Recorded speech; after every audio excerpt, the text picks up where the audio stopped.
अस्सलामुअलैकुम, मैं हूं रेहान तारिक और आप देख रहे हैं दास्तां। गुज़श्ता बरस तक सुप्रीम कोर्ट में वाज़ेह तक़सीम के आसार मौजूद थे, लेकिन जस्टिस काजी फायज़ ईसा के चीफ जस्टिस बनने के बाद लगा कि सुप्रीम कोर्ट अपना हाउस इन ऑर्डर कर चुकी है। यह कम से कम ऐसा तासुर दिया जा रहा है, लेकिन इस तासुर का बुत कुछ रोज कबल उस वक्त पाश हुआ जब जजेस कमेटी के एक रुकन जस्टिस एजाजुल एहसन ने बेंचेस की तश्कील पर संगीन सवालात उठाए, जिसके बाद चीफ जस्टिस काजी फायज़ ईसा ने भी उसी लबो लहजे से उनके खत का जवाब दिया। इसके बाद जस्टिस मज़ाहिर अली अकबर नकवी के खिलाफ रेफरेंस में भी जजेस की तकसीम का तासुर मजीद उभर कर सामने आया। इन वाकयात के बाद कल सुप्रीम कोर्ट से एक तहलका खेज खबर जस्टिस एजाजुल एहसन के इस्तीफे की सूरत में सामने आई।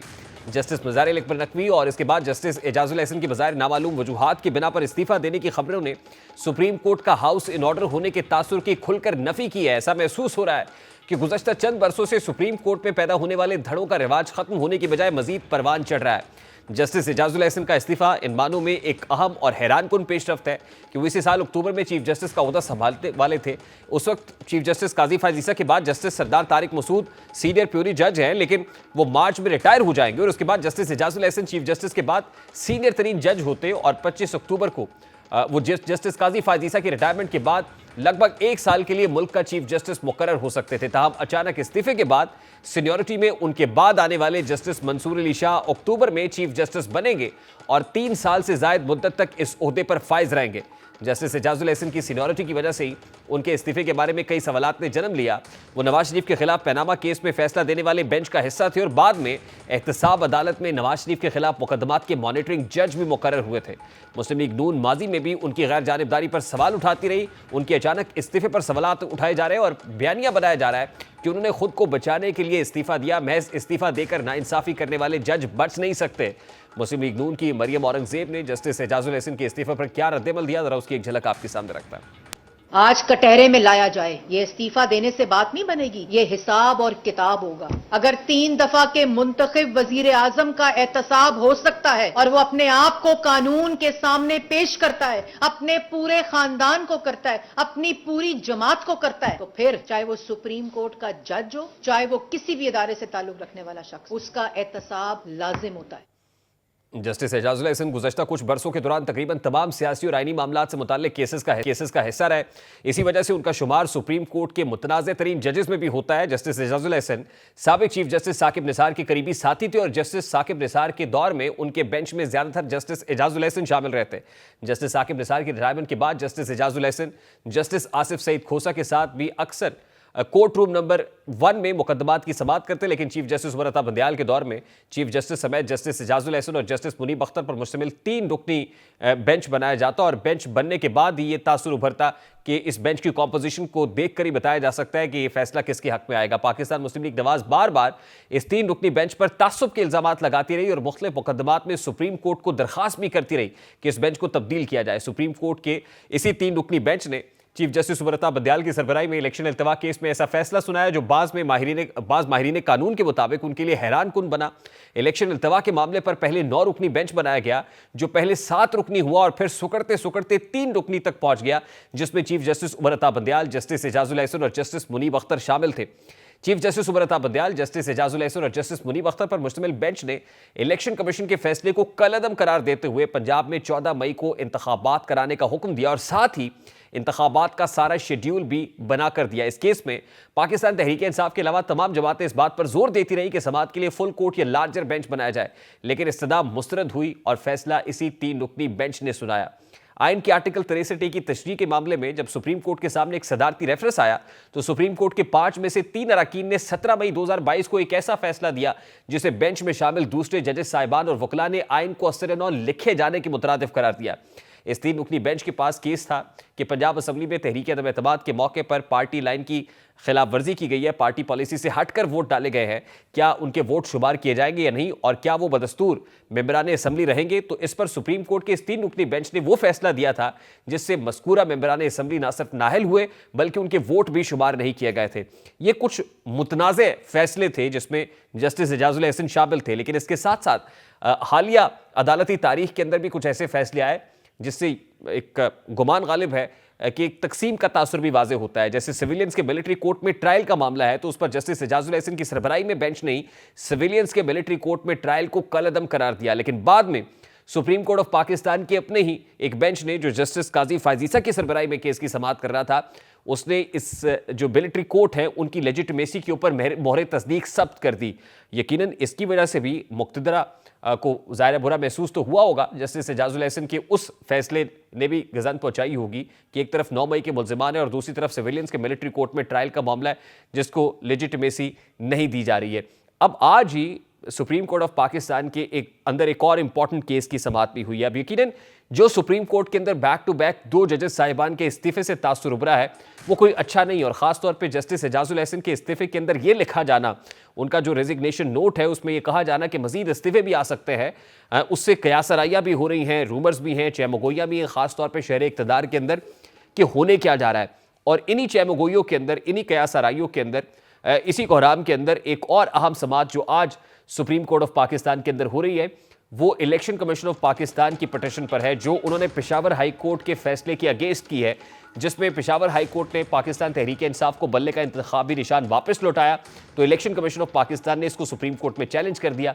अब जस्टिस काजी फायजीसा की सरबराही में 3 रुकनी बेंच है जिसमें जस्टिस मोहम्मद अली मजहर और साथ में जस्टिस मुसरत हलाली मौजूद हैं, और जस्टिस काजी फायजीसा ने आज इलेक्शन कमीशन के वकला को सुना। अकबर इस बाबर जो इसमें एक फरीक है उनके वकला की बात भी सुनी, और इसमें इलेक्शन कमीशन ने अपनी मौक़िफ़ की जो है वो को बावर कराने की कोशिश की है, समझाने की कोशिश की है कि किस तरह इलेक्शन कमीशन ये समझता है कि पेशावर हाई कोर्ट का जो डिसीजन है जिसमें उन्होंने PTI को इंतखाबी निशान बल्ला वापस किया है वो खिलाफ कानून है, खिलाफ आइन है, और इलेक्शन कमीशन ऑफ पाकिस्तान ये समझता है कि इलेक्शन कमीशन के पास ये इस्तेहकाक मौजूद है कि वो पार्टीज़ को के अंदर जो है वो रेगुलेटरी बॉडी का रोल प्ले करते हैं। अब इंपॉर्टेंट सवाल जो आज जस्टिस काजी फायजीसा की जानिब से इलेक्शन कमीशन के वकला से भी पूछे गए वो यही हैं, और PTI से भी यही सवालात हो रहे हैं कि पेशावर हाई कोर्ट ने जो डिसीजन दिया है उस डिसीजन में इंट्रा पार्टी इलेक्शंस कानून के मुताबिक थे या नहीं थे, ये फैसला नहीं हुआ। और फिर पेशावर हाई कोर्ट की जुरिस्डिक्शन का जो मामला है उस पर भी बात हो रही है, लेकिन जब जुरिस्डिक्शन के हवाले से बात हुई तो फिर इलेक्शन कमीशन से भी पूछा गया कि अगर जुरिस्डिक्शन नहीं थी तो फिर election commission Peshawar high court में क्यों गया। अब जाहिर है ये बड़ा इंपॉर्टेंट सवाल तो यही है कि पाकिस्तान तहरीक इंसाफ के जो इंट्रा पार्टी इलेक्शंस थे वो कायदे और कानून के मुताबिक, खासतौर पे पाकिस्तान तहरीक इंसाफ के अपने कॉन्स्टिट्यूशन से मुताबिकत रखते थे या नहीं रखते थे। अब ये समाअत कल सुबह तक के लिए मुलतवी की गई है जिसमें पाकिस्तान तहरीक इंसाफ के वकला को दलाइल देने होंगे और कोर्ट को कन्विंस करना होगा कि उनके जो इंट्रा पार्टी इलेक्शंस थे वो पार्टी पॉलिसी से, पार्टी कॉन्स्टिट्यूशन से मुताबिकत रखते थे, खिलाफ कानून और पार्टी के आइन के खिलाफ नहीं थे, इसलिए बल्ले का इंतखाबी निशान उनका जायज़ हक बनता है, जिसके बाद ही सुप्रीम कोर्ट ऑफ पाकिस्तान किसी हतमी नतीजे पर पहुंचेगी। लेकिन एक और इंपॉर्टेंट बात यह है कि आज ही इलेक्शन कमीशन ऑफ पाकिस्तान ने 13 जमातों को डी लिस्ट कर दिया है। उन 13 जमातों को डी लिस्ट किया गया है जिनके इंट्रा पार्टी इलेक्शंस नहीं हुए थे। अब ऐसे में जब 13 तारीख हतमी है कि जब पार्टी सिंबल्स अलॉट किए जाने हैं, डेडलाइन मौजूद है और कल 12 जनवरी है, तो कमोबेश अब एक ही दिन रह गया है। आज सुप्रीम कोर्ट ऑफ पाकिस्तान ने कहा था कि अगर मंडे तक इस केस को मुलतवी किया जाता है तो फिर जो पेशावर हाई कोर्ट का डिसीजन है उसको सस्पेंड करना पड़ेगा। आज हामिद खान साहब जो पाकिस्तान तहरीक इंसाफ के वकील हैं उनसे ये सवाल हुआ कि क्या ऐसा हो सकता है, यानी आप इसके ऊपर रजामंद हैं। बारकैफ जब उसके ऊपर रजामंदी जाहिर नहीं हुई तो समाअत को कंटिन्यू रखा गया। अब कल जो है, कल तक के लिए समाअत मुलतवी हुई है और उसमें पाकिस्तान तहरीक इंसाफ के वकला को सुप्रीम कोर्ट ऑफ पाकिस्तान के 3 रुकनी बेंच को कन्विंस करना होगा, और अगर कन्विंस नहीं कर पाते हैं तो एक बहुत बड़ी मुश्किल खड़ी हो जाएगी कि PTI से जो बल्ले का इंतखाबी निशान है वो वापस छिन जाएगा और बल्ले के बगैर ही इलेक्शन कंटेस्ट करने पड़ेंगे। ये ऐसे मौके पर होगा जब पाकिस्तान तहरीक इंसाफ ने अपने बहुत सारे कैंडिडेट्स को टिकट्स इशू कर दिए हैं और एक फिर प्लान बी भी सामने आ रहा है कि किसी और पार्टी के टिकट्स भी पाकिस्तान तहरीक इंसाफ जो है उसके ऊपर अपने कैंडिडेट्स को नॉमिनेट करके उनको इलेक्शन कंटेस्ट कराना चाहती है। बारकैफ किसी भी सूरत में इन आइदर केस ये एक मसला तो होगा, एक चैलेंजिंग या अपहिल टास्क तो होगा PTI के लिए, और यकीनन अब इस केस की जो डेस्टिनी है वो सुप्रीम कोर्ट ऑफ पाकिस्तान के अंदर ही तय होनी है कि होने क्या जा रहा है, और एक ऐसे वक्त में होनी है कि जब सुप्रीम कोर्ट ऑफ पाकिस्तान का अपना हाउस इन ऑर्डर नहीं है और वहाँ पर बहुत सारी इस वक्त रूमर्स हैं, बहुत सारी चहमगोइयाँ हैं, बहुत सारी अनसर्टनिटी है जो प्रिवेल कर रही है कि सुप्रीम कोर्ट ऑफ पाकिस्तान में 2 जजेस के बैक टू बैक रेजिग्नेशन के बाद अब क्या कोई और जज इस्तीफ़ा देने जा रहा है, क्या सुप्रीम कोर्ट ऑफ पाकिस्तान से कोई और इस्तीफ़ा भी सामने आ सकता है, और फिर ऐसे में इंतखाबात के ऊपर भी जो गहरे स्याह बादल हैं वो मंडला रहे हैं, क्योंकि आज ही अपर हाउस में, पार्लियामान के अपर हाउस में एक करारदाद भी सामने आई है और उस करारदाद में इंतखाबात के इल्तवा की 3 महीने के लिए इंतखाबात को मुलतवी करने का मुतालबा किया गया है। जहां जजेस की तरफ से बैक टू बैक रेजिग्नेशंस आए हैं, वहीं करारदादें भी बैक टू बैक आई हैं। इससे पहले भी अपर हाउस के अंदर एक करारदाद सामने आई थी और वो इंडिपेंडेंट कैंडिडेट की तरफ से, इंडिपेंडेंट सेनेटर की तरफ से फ्लोट की गई थी। और आज की जो करारदाद है वो भी एक इंडिपेंडेंट सेनेटर ने फ्लोट की है और उसके अंदर मुतालबा यह है कि इंतखाबात को 3 महीने के लिए मुलतवी किया जाए। और उसकी बहुत बड़ी जो ग्राउंड है या रीज़न है वो यही है कि अभी इंतखाबात के मुताहमिल नहीं हो सकते। इस वक्त हमारे पास सीनियर सहाफ़ी तज्ज़ियाकार साकिब बशीर साहब मौजूद है इस्लामाबाद से। अस्सलाम वालेकुम साकिब बशीर साहब, बहुत बहुत शुक्रिया आपके वक्त के लिए। सबसे पहले तो आज पाकिस्तान तहरीक इंसाफ के इंतखाबी निशान से मुतालिक जो केस है उसके ऊपर बात कर लेते हैं साकिब साहब। अब पाकिस्तान तहरीक इंसाफ के वकला को कल दलाइल देने हैं, तो किन सवालात पर सुप्रीम कोर्ट ऑफ पाकिस्तान के ऑनरेबल बेंच को कन्विंस करना होगा पीटीआई को कि बल्ला रिटेन रह सके? जी बहुत शुक्रिया। एक तो पहली बात ये है कि पीटीआई के वकला को कल पूरी तैयारी के साथ जाना चाहिए, क्योंकि आज हामिद खान साहब अगर बड़े सीनियर वकील हैं और वो क्योंकि लीड काउंसिल नहीं है तो इसलिए उनकी वो तैयारी भी नहीं थी।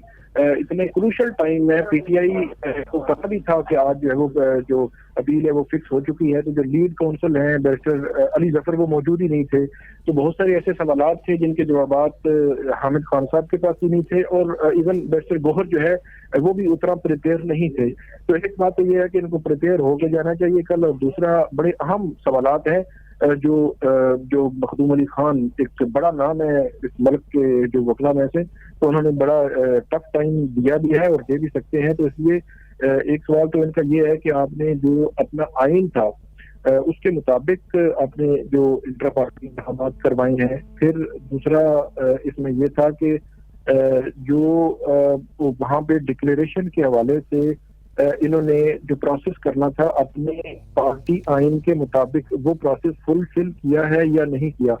फिर जो इरेगुलरिटीज हैं इनके इंट्रा पार्टी इलेक्शन में या लाहौर हाई कोर्ट या पेशावर हाई कोर्ट में जो अलग अलग पिटीशन फाइल की गई हैं, तो वो एक वक्त में 2 हाई कोर्ट में वो कैसे गए हैं। फिर क्या हाई कोर्ट इस केस को सुन सकती थी।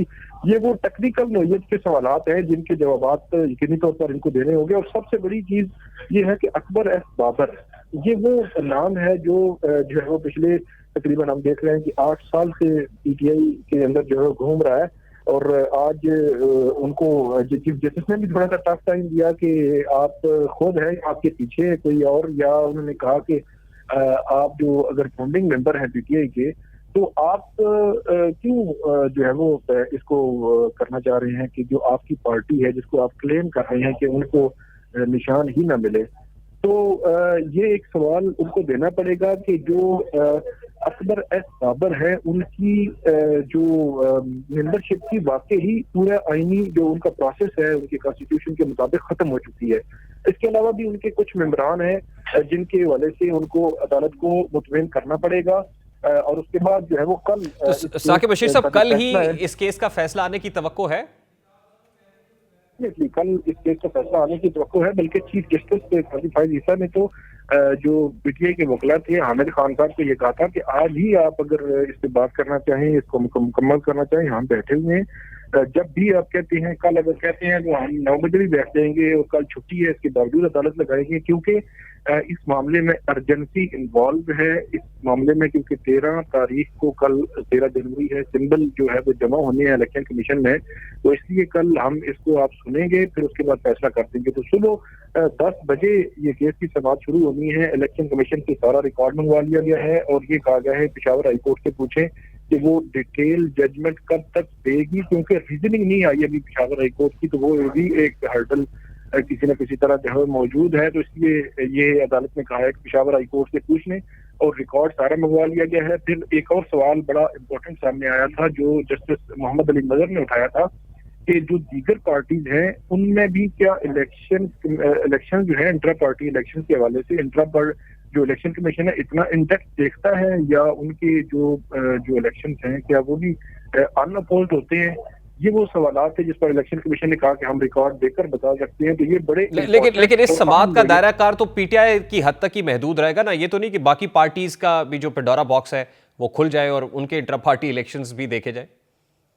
नहीं, उनकी हद तक नहीं देखा जाएगा, लेकिन अगर वो फैक्ट्स रिकॉर्ड पे आते हैं, फर्ज करें अदालत ये पूछती है या पीटीआई के वकला कल बताते हैं कि ये हमारे जो इलेक्शन कमीशन ने जितने इन डेप्थ तरीके से हमारे इंट्रा पार्टी इलेक्शन को देख रहा है, इतने इसी तरह के इंट्रा पार्टी इलेक्शन तमाम बड़ी पॉलिटिकल पार्टीज के हुए हैं और वो रिकॉर्ड भी सामने आ जाए, तो वो जो सिचुएशन है वो उनके केसेस नहीं खुलेंगे। लेकिन वो सिचुएशन पीटीआई के नैरेटिव को या इनके जो दलील है या आर्गुमेंट है उसको सपोर्ट करेगी।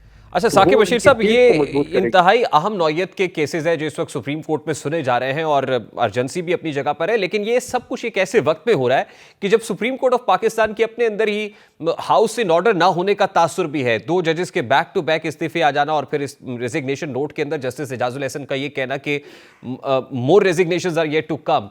तो how do you see this कि आने वाले दिनों में ये बहरान मजीद गहरा होता हुआ देख रहे हैं या आपको लगता है नहीं थम जाएगा? मेरा ख्याल है थम जाएगा। एक इस्तीफा ही जो है वो चौको जाहिर की जा रही थी, एक इस्तीफा आएगा, लेकिन 2 इस्तीफों दूसरे इस्तीफा तो बहुत ही गैर मुतवक्को था। अब मेरा नहीं ख्याल कि मजीद कोई इस्तीफा आएगा, लेकिन क्योंकि इससे ये तासुर क्या है जो जस्टिस मुजाहिर अली अकबर नकवी हैं कि उनके खिलाफ जो एलिगेशन थे वो दुरुस्त थे, कि अगर वो दुरुस्त ना होते तो वो उसका फेस करते, अगर कोई मसला होता तो हाईलाइट होता। उन्होंने कहा ओपन समाप्त की जाए, ओपन समाप्त हो गई। वो अपने जो उन पे इल्जाम थे वो आखिरी दिन तक कहते रहे झूठ है, प्रोपेगेंडा है और फेक चीजें मेरे खिलाफ फैलाई गई हैं। तो उनका जो इस्तीफा है उसने तो मोहर लगा दी कि वो आपके खिलाफ दुरुस्त चीजें थी कहीं ना कहीं। दूसरा बात यह जस्टिस एजाजुल एहसन उनका जो रिजाइन है वो तो बहुत ही गैर मामूली है कि 8 माह पहले जो 8 माह बाद जिसके चीफ जस्टिस बनना है वो बगैर कोई वजह बताए, बगैर कोई रीजन दिए जनाब उसके घर चला जाए और वो कहे जी मतलब कोई वजह ही नहीं है। ये बड़ी अजीब और गैर मामूली तो लास्टली वेरी क्विकली साकिब साहब, कोई और इस्तीफा भी आ रहा है सुप्रीम कोर्ट से? नहीं, मेरा नहीं ख्याल अभी कोई ऐसा जो है वो चांस मौजूद है कि सुप्रीम कोर्ट से मजीद कोई इस्तीफा आए। बहुत बहुत शुक्रिया साकिब बशीर साहब आपके वक्त के लिए। एक तरफ सुप्रीम कोर्ट ऑफ पाकिस्तान में बैक टू बैक जजेस साहिबान के इस्तीफे आए हैं और दूसरी तरफ ऐवान बाला यानी सेनेट के अंदर बैक टू बैक 2 करारदादें आई हैं जिसमें इंतखाबात के इल्तवा का मुतालबा किया जा रहा है। वफाकी दारुल हुकूमत इस्लामाबाद में इस वक्त सियासी मौसम कैसा है, बात करेंगे। चेयरमैन तहरीक उमूर नौजवानान के तजियाकार अब्दुल्ला गुल साहब ने भी ज्वाइन किया है। अस्सलाम वालेकुम अब्दुल्ला गुल साहब, बहुत बहुत शुक्रिया आपके वक्त के लिए। सबसे पहले तो ये कहिएगा कि आप शहर इक़्तिदार में बैठे इस्लामाबाद में वैसे तो खुनकी है, लेकिन सियासी दर्जा हरारत कैसा है? बिस्मिल्लाहिर्रहमानिर्रहीम जो है वो मेरे ख्याल में काफ़ी गर्म है और माहौल जो है वो एक अजीब सी फिजा पैदा है, लेकिन साथ ही साथ जो है वो बहुत सारे देखें चंद जायज़ मसाइल हैं जिनको हमें गौर करना पड़ेगा क्योंकि 9 मई के जो वाक़यात हैं उसको हवाले से एक तशवीश तो है और जाहिर है ये एक बहुत बड़ा जुर्म हुआ और पूरी दुनिया में आपको इसकी मिसाल नहीं मिलती। नतीजा ये निकलता है कि उन लोगों के जो मरकजी किरदार हैं, पहले तो उनको जाहिर है यास्मीन राशिद साहिबा के हवाले से उनको पहले पंजाब की सदारत दी जाती है, उसके बाद जो है उनको पार्टी इलेक्शन के अंदर भी इजाजत दे दी जाती है, बल्ले का निशान पहले लिया जाता है, फिर बल्ले का निशान जो है वापस अच्छा दिया अब्दुल्ला जाता साहब, मैं इस पे आता हूं, लेकिन सर इस्लामाबाद में 2 अहम डेवलपमेंट्स हुई है ना। एक तो back to back supreme court of Pakistan के अंदर 2 जजेस साहिबान का मुस्ताफी होना और फिर बैक टू बैक ऐवान बाला के अंदर 2 करारदादें आना, यानी पहली करारदाद जिसमें इंतखाबात के इल्तवा का मुतालबा किया गया, अब दूसरी करारदाद आ गई जिसमें टाइम भी स्पेसिफाई कर दिया कि 3 महीने के लिए इंतखाबात को इल्तवा में डाला जाए। तो मैं ये समझना चाह रहा हूं आपसे कि इस्लामाबाद के अंदर हो क्या रहा है? इस्लामाबाद में जो है तशवीश है, बहुत हलचल है, बहुत मुश्किलात है, क्योंकि लग रहा यह है कि रियासत के जो मुजरिम हैं उनको कहीं ना कहीं ऐवान अदल से जो है वो ठंडी हवा के झोंके आ रहे हैं।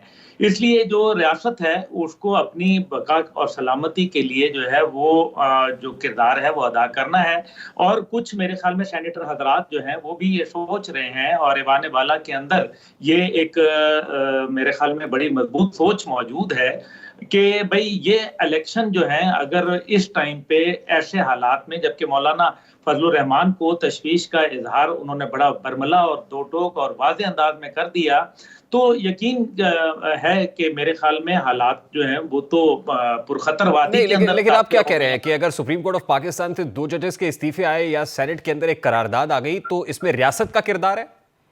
नहीं, मैं ये नहीं कह रहा। मैं ये कह रहा हूं कि ये जो 2 इस्तीफे आए हैं, पहली बात ये है कि एक तो मुज़ाहिर अली नकवी साहब का जो केस था, वो तो एक और केस है ना, वो तो एक उनके अपने ज़ात के हवाले से उनके मसाइल जो मुश्किलात, और फिर इजाजुल एहसन साहब जो हैं, उनका तो ये था कि हर वो बेंच जो कि बंदयाल साहब का पसंदीदा बेंच होता था, उसमें ये 2 जज साहिबान लाजमी होते थे। और हमें ये पता है कि इनके लाडले कौन थे, इसलिए ये जो मौजूदा जो जज साहिबान इन्होंने इस्तीफा दिया है, इसकी बुनियादी वजह जो है इनका रात का मामला है और इनके अपने मसाइल हैं, ना कि कोई रियासती दबाव के नतीजे में, और ना ये रियासती दबाव मानते हैं। ये सीधी सी बात है जी है। और नहीं, लेकिन लेकिन का... ये जो करारदादें आई हैं दोनों इंडिपेंडेंट सेनेटर्स की तरफ से आई हैं। पहले भी इंडिपेंडेंट सेनेटर ने करारदाद पेश की और फिर जो सेनेटर दिलावर हैं इंडिपेंडेंट हैसियत में उन्होंने करारदाद पेश की है। मैं ये समझना चाह रहा हूं कि चलिए ये बताएं ना कि इन करारदादों के पीछे कौन है। देखिए, करारदादों के पीछे जो है वो मेरे ख्याल में उनकी अपनी भी तो एक राय हो सकती है ना। ये तो नहीं कहा जा सकता कि कहीं, देखिए असरअंदाज जो है ना, जो अगर कहें कि किसी रियासती अदारे ने असरअंदाज होना, मेरे ख्याल में ये इसलिए गैर मुनासिब होगा क्योंकि रियासती इदारों का काम है कि वो लोगों के साथ राब्ता करते हैं, लेकिन किसी को मजबूर करके जो करारदाद है वो नहीं लाई जाती। हम ये जानते हैं इस बात को, क्योंकि मुझे अच्छी तरीके से इल्म है कि रियासती इदारे जो हैं वो अपने तशवीश का इजहार जरूर करते हैं और करना चाहिए भी है, लेकिन इसका ये मतलब हरगिज नहीं है कि उनके कहने के ऊपर करारदादें आ रही हैं। देखिए ये करारदादें हो या फिर सुप्रीम कोर्ट ऑफ पाकिस्तान के अंदर इस्तीफों की झड़ी हो, ये इनका इंतखाबात के ऊपर कोई इफेक्ट देख रहे हैं आप आने वाले दिनों में? मेरा ख्याल है इंतखाबात पे तो इफेक्ट आएगा, क्योंकि करारदाद के अंदर तो बड़ा वाज़ेह कहा गया है ना कि 3 महीने जो है वो इसको डिले कर दिया जाए। अभी आपने कहा कि ये इंडिपेंडेंट हैं, इंडिपेंडेंट के अलावा फिर सेनेटर अफनान वाहिद थे जिन्होंने उसको अपोज किया। अब मुझे सर ये समझाइए कि इंतखाबात अगर मुलतवी करने हैं तो उसकी बुनियादी वजह यह है कि ये जो 9 मई के किरदार है उनको ठिकाने लगा दिया जाए, या फिर वो जो करारदादों के अंदर उधर पेश किया जा रहा है कि सिक्योरिटी सिचुएशन बड़ी नागुफ्ता है?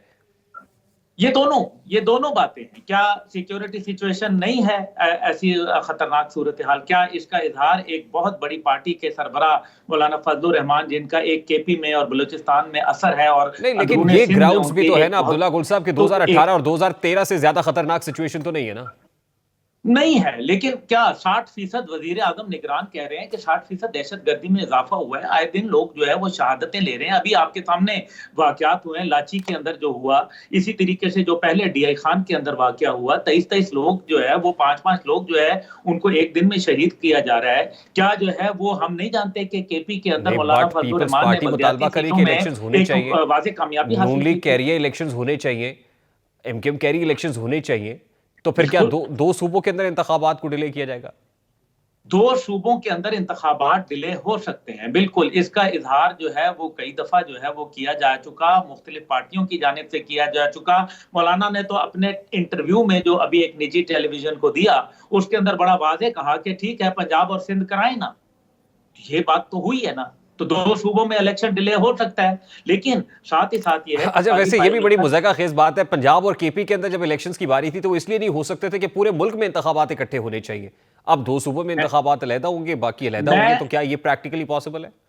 मैं आपसे बिल्कुल इत्तफाक की राय रखता हूं कि ये प्रैक्टिकली इसलिए पॉसिबल नहीं है क्योंकि ये फिर असरअंदाज होते हैं। जाहिर है अगर पंजाब और सिंध में जो अपनी अक्सरियत शामिल करेगा और जाहिर करेगा, नतीजा ये निकलेगा कि उसका असर जो है वो फिर बाकी केपी और बलूचिस्तान के इलेक्शन पे पड़ेगा। इसलिए ये प्रैक्टिकली इम्पॉसिबल बात है। इसके नताइज जो है भयानक होंगे। इससे आप एजिटेशन के रास्ते जो है उनको हम तो फिर देखिए अब्दुल्ला गुल साहब, अगर इंतखाबात को मुलतवी होना है तो ये करारदादों से तो नहीं होगा, इसके लिए कुछ बड़ा होगा। तो फिर इस्लामाबाद में कुछ बड़े की तैयारी हो रही है। इमरजेंसी है, इसके लिए इमरजेंसी नाफिज की जाए, वही एक तरीकाकार है। उसके बाद तो फिर और कोई नजर नहीं आता फिलहाल। इमरजेंसी भी जस्टिस काजी फायज ईसा के बगैर तो नाफिज नहीं की जा सकती सर।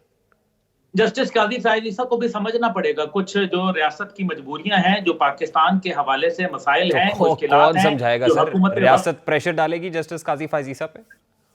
नहीं, प्रेशर नहीं डालेगी। मेरे ख्याल में प्रेशर डाल भी नहीं सकते और ना डालना चाहिए, लेकिन असल बात यह है कि उनको कन्विंस करना पड़ेगा अपने दलाइल के जरिए। क्यों दलाइल वाले आदमी हैं वो ये समझेंगे, लेकिन साथ ही साथ ये है कि ऐसे इंतखाबात जो आगे चल के एजिटेशन का रुख इख्तियार कर लें, बैरूनी, अभी आपने बांग्लादेश का सामने मॉडल देख लेना। बांग्लादेश में इंतखाबात हुए तो क्या अमेरिका ने उसको रद्द कर दिया?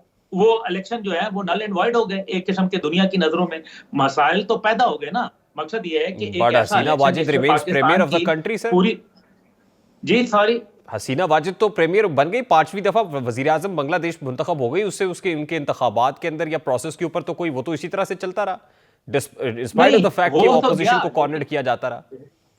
नहीं तो क्या आप अमेरिका की अगर इंतखाबात अमेरिका ने बराह रास्त जो है उनको मुस्तरद किया है, क्या शेख हसीना वाजिद जो हैं वो क्या बैरूनी दुनिया से कट के रहेंगी, आइसोलेशन की जिंदगी गुजारेंगी? अमेरिका का मतलब और ये है कि अमेरिका तो आधी बार बार दुनिया कह रहा है उनके कि we have nothing to do with internal politics of any country. America तो बार बार ये कह रहा है हमसे। ये तो वो हमेशा कहते हैं, and we know they have got everything to do with the internal politics of each and every country.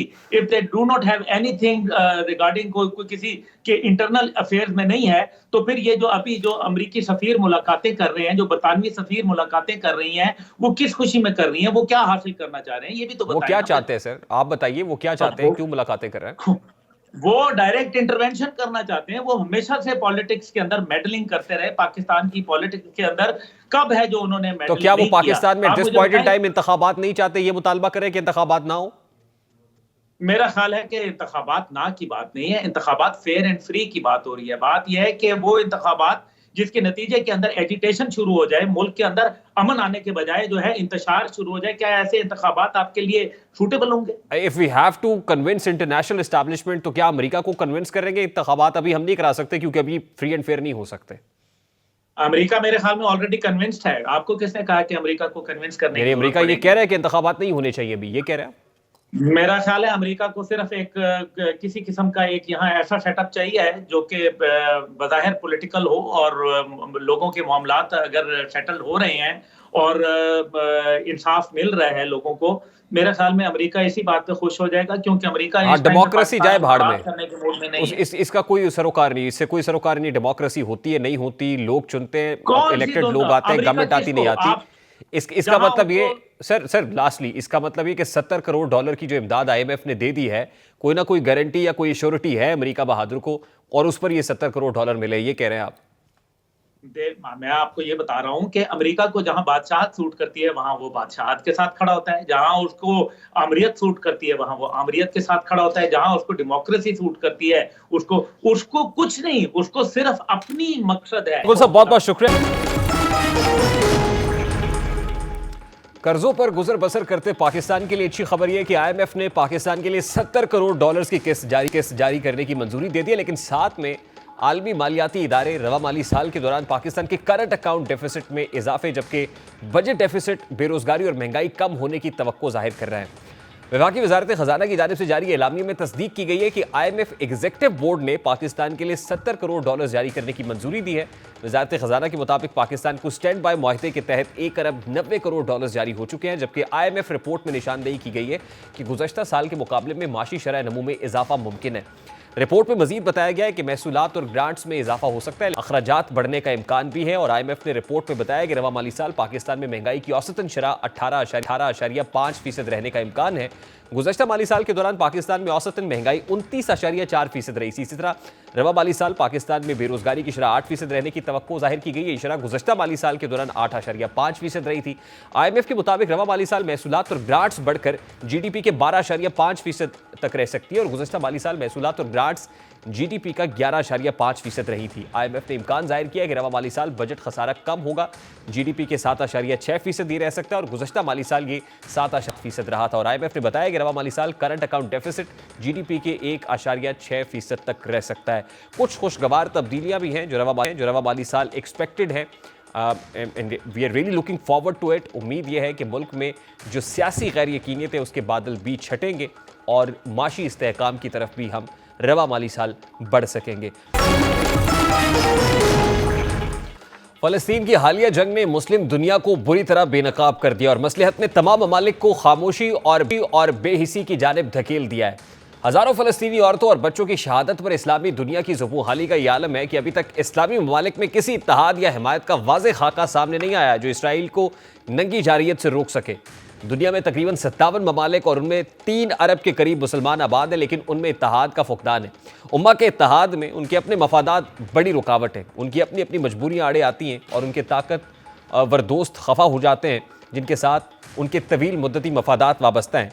इसलिए आज तक मसला फ़लस्तीन और इसराइल के जारी मजालिम पर कोई तवाना आवाज़ या अमली इकदाम नहीं उठा सके।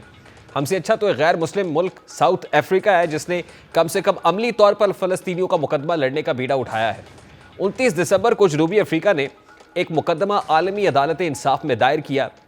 वाहिग में कायम आलमी अदालत इंसाफ ने इस केस की 2 रोज़ समाअत कल से शुरू हो गई है, जिसमें दुनिया भर से आए जजेस जनूबी अफ्रीका और इसराइल के दलाइल सुनेंगे और अपना इब्तदाई फैसला सुनाएंगे। इस मुकदमे में जनूबी अफ्रीका ने अदालत से मुतालबा किया है कि वो आर्जी या कलील मुद्दती इकदाम करे, जिसमें इसराइल को गजा में अपनी फौजी मुहिम रोकने का हुक्म दिया जाए, गजा को मुआवजे की पेशकश की जाए और तामीर नौ के लिए फंड्स फराहम किए जाएं। इस केस में जो कल इब्तदाई समाअत पर जनूबी अफ्रीका के नुमाइंदों को मौका फराहम किया गया। आलमी अदालत इंसाफ में मुकदमे के आगाज़ पर जनूबी अफ्रीका ने गजा में इसराइल की फौजी कार्रवाइयों को फौरी तौर पर मुअत्तल करने का मुतालबा किया और कहा है कि इसराइल फ़लस्तीनियों के खिलाफ नस्लकुशी कर रहा है। जनूबी अफ्रीका की वकील अदीला हसन ने अपने दलाइल में कहा कि इसराइल की बमबारी मुहिम का मकसद फ़लस्तीनियों की ज़िंदगी को तबाह करना है और उसने फ़लस्तीनियों को कहत के दहाने पर धकेल दिया है। उन्होंने कहा कि नस्लकुशी का कभी पेशगी ऐलान नहीं किया जाता, लेकिन इस अदालत के पास गुज़श्ता 13 हफ्तों के शवाहिद मौजूद हैं जो इसराइल के तर्ज़ अमल और इसके इरादे को ज़ाहिर करते हैं और जो नस्लकुशी की कार्रवाइयों के माकूल दावे को दुरुस्त साबित करते हैं। जनूबी अफ्रीका के वकला ने इसराइली वज़ीर-ए-आज़म नेतन्याहू की तकरीरों को अदालत के सामने रखा। इसके अलावा इसराइली फौजियों की वीडियो भी पेश की, जिसमें वो नारे लगा रहे हैं कि गजा में कोई गैर जानिबदार सिविलियन नहीं है। जनूबी अफ्रीका ने मारे गए फ़लस्तीनियों की इज्तिमाई कब्रों की तस्वीर भी अदालत के सामने पेश की और इसके अलावा तबाहशुदा फ़लस्तीनी इलाकों पर नस्ब इसराइली परचम की तस्वीर भी अदालत के सामने बतौर सबूत रखी है। यकीनन ये इटसेल्फ एक बड़ी डेवलपमेंट है और पूरी मुस्लिम उम्मा को खामोश पैगाम भी है कि गैर मुस्लिम मुल्क जनूबी अफ्रीका फ़लस्तीनियों का मुकदमा अदालत इंसाफ में लड़ रहा है। प्रोग्राम का वक्त अपने इख्तिताम को पहुंचा। आपसे मुलाकात होगी इंशाअल्लाह अगले हफ्ते। अपना रखिए ख्याल। अल्लाह हाफ़िज़।